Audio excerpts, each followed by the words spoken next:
నిజామాబాద్ జిల్లా తాండూరులో విజయ విద్యాలయ పక్కన ఉన్న సర్వే నెంబర్ 111లో మా కుటుంబ ఆస్తిపై లేనిపోని ఆరోపణలు చేస్తున్నారు అని ప్రసారం నిశాంక్ తెలిపారు. ఈ సందర్భంగా ఆయన మాట్లాడుతూ తప్పుడుగా చిత్రీకరించి కుటుంబ పరువు మర్యాదలకు భంగం కలిగించేలా కొందరు వ్యక్తులు వ్యవహరిస్తున్నారు అని తెలియజేశారు. రెవెన్యూ మున్సిపల్ అధికారులను తప్పుదోవ పట్టించేలా ఫిర్యాదులు చేస్తున్నారు. ప్రభుత్వ భూమి అని కొందరు ప్రభుత్వ భూమి అంటూ తాండూరు తహసీల్దార్ జారీ చేసిన ఉత్తర్వులను హైకోర్టు కొట్టివేసింది. మా భూమిలోకి రెవెన్యూ మున్సిపల్ అధికారులు జోక్యం చేసుకోవద్దు అని హైకోర్టు మధ్యంతర ఉత్తర్వులు జారీ చేసింది. ఇప్పటికైనా మా కుటుంబ ఆస్తులపై తప్పుడు ప్రచారం మానుకోవాలి, లేదంటే న్యాయపరంగా ఎదుర్కొంటామని తెలియజేశారు.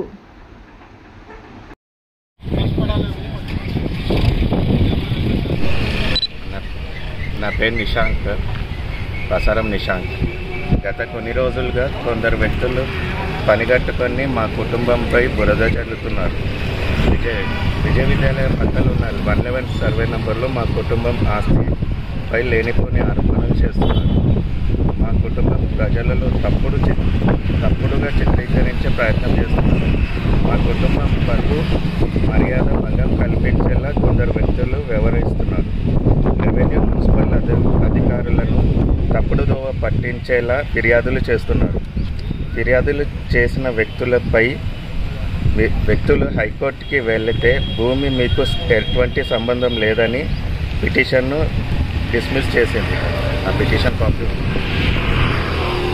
ప్రభుత్వం భూమి అని కొందరు వ్యక్తులు మీడియా మిత్రులు తప్పుడు ప్రచారం చేస్తున్నారు. ప్రభుత్వం భూమి అంటూ తాండూరు తహసీల్దార్ జారీ చేసిన ఉత్తర్వులు హైకోర్టు కొట్టివేసింది. మా భూమికి రెవెన్యూ మున్సిపల్ అధికారులు జోక్యం చేసుకోరాదని హైకోర్టు మధ్యంతర ఉత్తర్వులు జారీ చేసింది. అయినా కొందరు వ్యక్తులు మా కుటుంబంపై కక్ష గట్టి తప్పుడు ప్రచారం చేయడంతో పాటు తప్పుడు ఫిర్యాదులు చేస్తున్నారు. అలాంటి వ్యక్తులపై ఎలా ముందుకు సాగాలి అనే దానిపై మా న్యాయవాదులతో చర్చిస్తున్నాం. ఖచ్చితంగా తప్పుడు ప్రచారం చేస్తున్న వ్యక్తులపై కేసు నమోదు చేసేందుకు ఉన్న అన్ని అవకాశాలు పరిశీలిస్తున్నాం. ఇప్పటికైనా మా కుటుంబ ఆస్తులపై తప్పుడు ప్రచారం మానుకోవండి, లేదంటే న్యాయపరంగా ఎదుర్కొంటాము. ధన్యవాదాలు.